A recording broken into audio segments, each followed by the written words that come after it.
My fiancé announced at our rehearsal dinner, "You're so low class compared to my ex," in front of both our families. I stood up calmly and said, "You're right. I'd never cheat on you like he did to you." Then I left. The wedding cancellation went out the next morning. I, 29 male, was supposed to get married last Saturday. Spoiler alert, didn't happen. The rehearsal dinner was at this upscale restaurant her parents picked. About 40 people, both families, wedding party, close friends. I'm talking white tablecloths, $200 bottles of wine, the whole deal. Her dad was footing the bill because, well, that's what they do. They have money. Like, actual money. Country club memberships, family lawyer on retainer, vacation home type money. I don't come from that. My parents are solid middle class. Dad's a mechanic, mom's a nurse. They work there, but's off to put me through state college. I've got a decent job in tech support, make around $55K a year. Not rich, but comfortable. Never felt less than about it until I met her family. My fiancée and I had been together 3 years. Met through mutual friends. She worked in marketing for her dad's company, made good money, but mostly because, nepotism. Not saying she wasn't good at her job, but let's be real about how she got it. The whole engagement, there'd been little comments. Her mom would say stuff like, "Well, at this price point, you get what you pay for," when I suggested a cheaper wedding photographer. Her sister made a joke about me being scrappy when I mentioned fixing my own car. Nothing major enough to cause a fight, but enough to make me feel less. My fiancé usually shut it down, or so I thought. So there we are at the rehearsal dinner. Everyone's a few drinks in, feeling good. Her dad gives a toast about welcoming me to the family that felt more like a corporate merger announcement than anything heartfelt, but whatever. My dad gives this sweet speech about how proud he is of me and how my fiancé makes me happy. People are laughing. It's nice. Then my fiancé stands up. She's at like 3 glasses of wine at this point. Starts talking about how we met, how she wasn't sure about me at first, cute stories.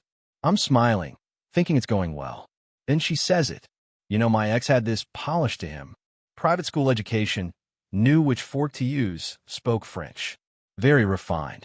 She laughs, and a few people chuckle nervously. But he was all surface. My fiancé here, he's real, authentic, even if he is pretty low class compared to someone like that. The room went silent. Like dead silent. I felt every eye turn to me.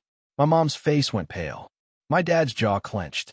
Her parents were smiling like she'd said something charming. Her friends looked uncomfortable, but not shocked. That's when it clicked. This wasn't a slip-up. This was how they all saw me. I stood up slowly, took a sip of water because my mouth suddenly felt dry. Everyone's watching. "You're absolutely right," I said, voice calm. "I'd never cheat on you like you did. Multiple times, including with your college roommate." Her face went white. Her mom gasped. Her dad's smile vanished. "Good luck with the wedding," I said. Then I looked at my parents. "Mom, Dad, let's go." I walked out of that restaurant with my entire family behind me. Left my napkin on the table, didn't look back. Could hear her calling my name, but I just kept walking. Got in my car and drove to my apartment. My phone started blowing up immediately, but I silenced it. Sat on my couch for about an hour, just processing. Then I got to work. Called the wedding planner at 11 p.m.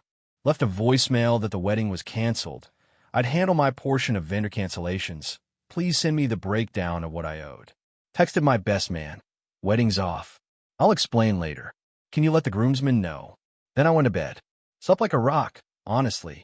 Woke up to 89 missed calls and probably 200 text messages. Update 1. The morning after was chaos. Started going through messages around 8 a.m. with coffee. My fiancé. 31 texts ranging from "baby, please call me" to "you're being dramatic" to "how could you humiliate me like that?" Her mother. 12 texts about how I ruined the dinner and owed them an apology. Her father. 1 text. "We need to discuss this like adults. Call me." My brother. "Dude, that was legendary, but mom's worried about you." The wedding planner called at 9 a.m. sharp. "I got your message," she said carefully. "I need to confirm. You're canceling 8 days before the wedding?" "Yes." "Okay, so you'll lose your deposit on the venue. That's $3,000. The caterer requires 2 weeks' notice, so that's the full $8,500. Photographer might refund half. That's $1,200 back from the $2,400 you paid. Florist is non-refundable, $800. DJ is willing to refund 50%, so $400 back from $800. I did the math. I was losing about $12,000. Money I've been saving for 2 years. What about her contributions? I asked. Her family paid for the venue rental, rehearsal dinner, her dress, and decorations. That's substantially more. Around $35,000 total. They can handle their own cancellations then. Understood. I'll send you the final breakdown and start making calls. Hung up and immediately got a call from my fiancée. Are you seriously doing this? She said instead of hello. You're really going to throw away 3 years over one comment? One comment that showed me exactly how you and your family see me. I was drunk. I didn't mean it like that. Yeah? Then how did you mean it? Explain the part where you call me low class in front of 40 people. It was a joke. God, you're so sensitive. Cool. Enjoy explaining that joke to the 150 guests who were supposed to show up Saturday. You can't just cancel everything. Half of it's already paid for. Watch me. I'm handling my vendors. You handle yours. This is insane. My parents are furious. They can join the club. I'm hanging up now. Wait, can we at least talk in person? No. I hung up, blocked her number. Then I called my landlord. See, I've been planning to move out of my apartment and into her condo after the wedding. Give him my 60-day notice back in March. Had about 3 weeks left on my lease. Hey, any chance that notice is reversible? I asked. My landlord, this cool older guy, said the couple who was supposed to take it backed out yesterday. You want to stay? Yeah. New lease, same terms. Works for me. I'll draw it up. One problem solved. Next, I call my bank. We'd opened a joint account 2 months ago for wedding expenses and future together type stuff. I put in about $15,000 total. She put in $5,000. I need to remove my funds from a joint account. I told them. Both parties need to authorize closing a joint account, but you can withdraw your deposits, the banker said. I withdrew $15,000. Left her $5,000. Opened a new checking account at a different bank entirely. By noon, I'd canceled the wedding, secured my housing, protected my money, blocked my ex-fiancée on everything. My mom called. Sweetheart, are you okay? Honestly, that's when I almost lost it, but I held it together. I'm okay, Mom. I'm really okay. What she said, that was cruel. You know that, right? You're not low class. You're hardworking and kind and... Mom, I know. That's why I left. Your father wants to drive down there and give her father a piece of his mind. I laughed despite everything. Tell Dad I appreciate it, but I've got this. We're so proud of you. Walking out like that took guts. After we hung up, my best man came over with pizza and beer. Bro, he said, settling on my couch. I've been waiting 3 years to tell you this. Her family sucks. Like, genuinely sucks. Every time we hung out with them, they make these little comments about all of us. Your job, my tattoos, third groomsman's truck. Subtle but constant. Why didn't you say anything? You seemed happy. Didn't want to mess that up. But man, that rehearsal dinner? That was messed up. Everyone saw it. Her friends didn't seem shocked. Because they're the same way. You dodged a bullet. Hell, you dodged a missile. Around 4 p.m., her father called from a different number. We need to talk about the financial obligations here, he said. No greeting, straight to business. I'm handling my vendors, you handle yours. The venue is non-refundable. That's $15,000. Then you're out $15,000. Not my problem. You're the one who canceled. Your daughter's the one who publicly humiliated me. Funny how that works. That's not. Look, we can work this out. My daughter made a mistake. She's upset. We can postpone, do couples counseling, whatever you need. I don't need anything except to not marry someone who thinks I'm beneath her. Don't be ridiculous. She doesn't think that. She literally said it. In front of both our families. It was a poor choice of words after too much wine. And me leaving was a great choice after too much disrespect. We're done here. You're making a massive mistake. Do you know what kind of life she could have given you? There it was. The real issue. I don't want a life someone gives me because they think they're doing me a favor. I want a partner. She's not that. I hung up. Block that number 2. Update 2. The week between the cancellation and what should have been the wedding was absolutely unhinged. Her mom somehow got my work number, probably called the main line and pretended to be a client, and left a voicemail about how I was breaking her baby's heart and clearly dealing with commitment issues and should seek therapy for my insecurities. My insecurities, because I didn't want to be called low class at my own rehearsal dinner. Her sister showed up at my apartment building Wednesday evening. The front desk called me. There's a woman here demanding to see you. Says she's your future sister-in-law. Tell her I don't have a future sister-in-law and she needs to leave. Could hear her yelling in the background about how I was being childish before security escorted her out. Thursday, my fiancée tried a different tactic. Sent her college friend, who I'd met maybe twice, to my favorite lunch spot. She coincidentally sat at the table next to mine. "Hey, crazy running into you," she said, way too cheerful. "How are you holding up?" I looked at her. "Did she send you?" "What?" "No. Okay, yes, but hear me out. She's devastated. She made a stupid drunk comment, and you're throwing away a whole relationship. Don't you think that's a bit extreme? She didn't just insult me. She revealed how she actually sees me, how her whole family sees me. That's not something you can take back. But people say things they don't mean all the time. Do they? Because everyone at that table looked uncomfortable but not surprised. Like they heard that sentiment before. She didn't have a response to that. Tell her to stop sending people. I'm not changing my mind." The friend left. I finished my sandwich in peace. Friday was the worst. Got a call from a number I didn't recognize. Answered thinking it might be a vendor. Finally, God, you're impossible to reach. My ex-fiancée, using someone else's phone. How many numbers am I going to have to block? Just listen for 5 minutes. Please, I'm begging you. Against my better judgment, I didn't hang up. "I messed up," she said. "I know I did. That comment was horrible, and I don't blame you for being mad. But canceling the wedding? That's insane. We can fix this." "There's nothing to fix. I don't want to marry you." "You don't mean that." "I absolutely do. What about everything we planned? The honeymoon, the house we were going to buy, kids. You mean the life where I'm constantly reminded I'm not good enough for your family? Where every decision gets filtered through whether it meets their standards?" Hard pass. My family loves you. I actually laughed. Your mom made a comment last month about how it's sweet that my parents still clip coupons. Your dad asked me 3 times when I'm planning to move up career-wise. Your sister literally said my truck was charmingly working class, like I'm some kind of mascot. That's not love. That's tolerance. Silence. "I didn't know you felt that way," she said quietly. "Because you never asked. You never stood up for me. You agreed with them." "I didn't. You call me low class at our rehearsal dinner. In front of everyone. That wasn't a slip. That was how you really feel." "It wasn't. I was trying to make a point about valuing substance over style." "By calling me low class?" "Yeah, great point. Really came across well. You're being deliberately obtuse." And there it was. The real her coming out. "I'm done with this conversation. Lose this number." I hung up and blocked it. Saturday morning, what was supposed to be my wedding day, I woke up at 10 a.m., made myself a huge breakfast, and played video games in my boxers. It was perfect. My phone was still getting random texts from her friends, her cousins, people I barely knew telling me I was making a mistake. Blocked them all.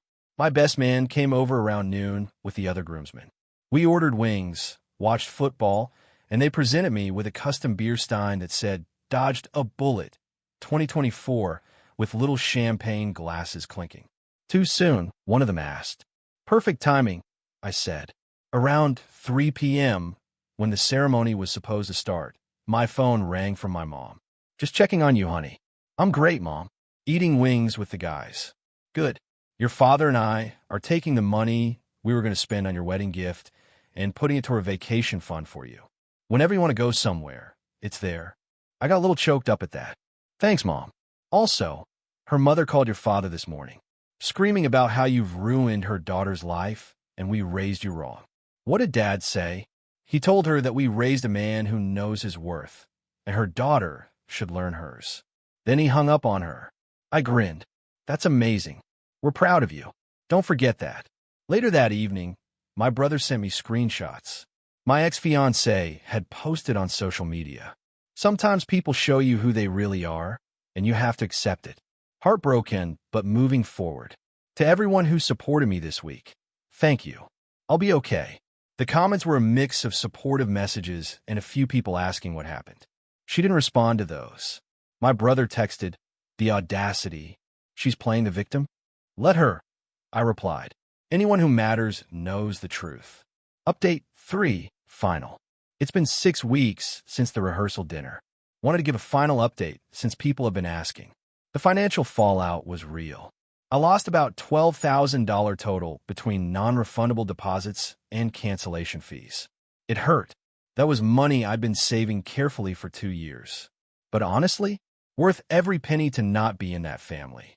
Her family lost more, probably close to $40,000 between the venue, catering, her dress, all the stuff they paid for. Her mother apparently tried to sue me for emotional damages, but their family lawyer, the one on retainer I mentioned, told them they had no case. You can't sue someone for calling off a wedding. The social dynamics were interesting. Most of our mutual friends sided with me once they heard what actually happened. A few stayed neutral and kind of faded away, which is fine. Her close friends obviously took her side, but I never liked them anyway. My ex-fiancée tried to reach out a few more times through various methods. Week 2, sent a letter to my parents' house. Long, handwritten thing about how she finally understood what she'd done and wanted to make amends. My mom called to ask what I wanted her to do with it. I said trash it. Week 3, her father called my father. Tried the man-to-man approach about not letting emotions destroy a good thing. My dad told him his daughter destroyed it herself and to lose his number. Week 4, she somehow found out where I go for my morning coffee run and was waiting there. I saw her through the window, turned around, and went to a different coffee shop. Got a bunch of texts after from unknown numbers about how running away won't solve anything. Blocked them all. Week 5, her college friend, different one this time, requested to connect on my LinkedIn. Denied. Then got an email through LinkedIn's messaging about how my ex was ready to have an adult conversation. Reported as spam. Throughout all of this, she's been posting cryptic stuff online. Quotes about growth and learning to value yourself and not settling. The irony is completely lost on her. Her friends have posted supportive comments, but I've noticed her engagement dropping. People are getting tired of the vague posting. The best piece of info came from an unexpected source. One of the catering staff from the rehearsal dinner reached out to me on social media. We chatted a bit during setup the day before. "Dude, I wanted to tell you that everyone working that night was rooting for you when you left. We heard what she said, and we were like, oh man, he's gonna walk. And you did. The kitchen staff literally applauded when you left. That made me feel weirdly validated. As for me, I'm doing good. Actually really good. Stayed in my apartment. Renewed the lease for another year. It's small, but it's mine, and nobody makes comments about my furniture being from IKEA. Work gave me a promotion last month. Not huge, bumped to $63K, but my boss specifically mentioned that I'd been handling personal challenges with professionalism. Guess word got around the office, but nobody made it weird. Started seeing someone new about 3 weeks ago. Met her at a friend's barbecue. She's a teacher, drives a beat-up Honda, and when I mentioned I fixed my own car, she thought it was cool, not charmingly working class. We're taking it slow. She knows the whole story. I figured better to be upfront. Her response was, yeah, that's messed up. You definitely dodged that one. No games, no hidden judgments. Just normal. It's nice. My ex-fiancée found out somehow, small world, mutual acquaintances, and apparently lost it. According to my brother's girlfriend's cousin who's still connected to her social circle, I know, convoluted, she was ranting about how I moved on so fast and clearly never loved her. The mental gymnastics required to make herself the victim in all this is genuinely impressive. Last week I got one final contact attempt. Her mom sent a formal letter through their family lawyer.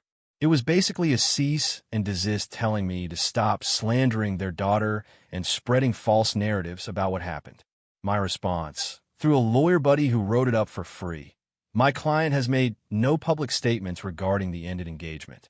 If your client continues to contact him through any means, we'll pursue a harassment claim. Haven't heard anything since.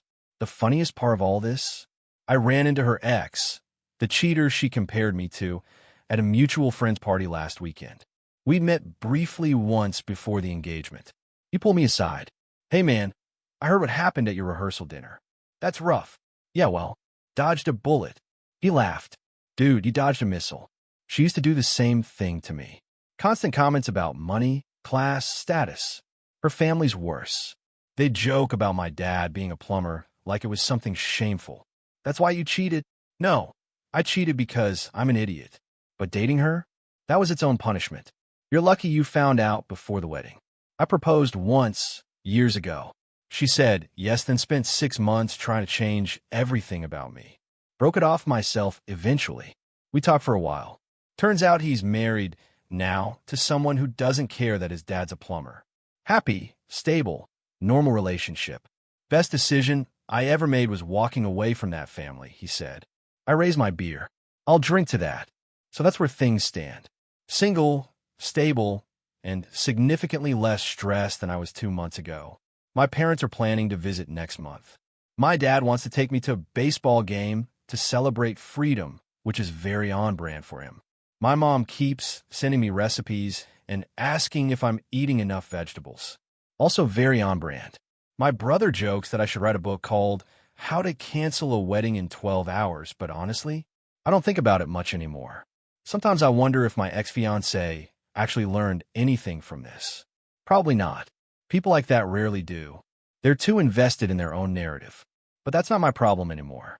I'm just a regular guy with a regular job and a regular apartment, living a regular life. And you know what? That's exactly what I want. No country clubs, no keeping up appearances, no wondering if I'm good enough. Just me, being enough exactly as I am. Turns out low class isn't the insult she thought it was. It just means I work for what I have and value people over appearances. I'll take that over her family's version of refined any day. Wedding canceled, bullet dodged, life goes on. And yeah, I'm doing just fine.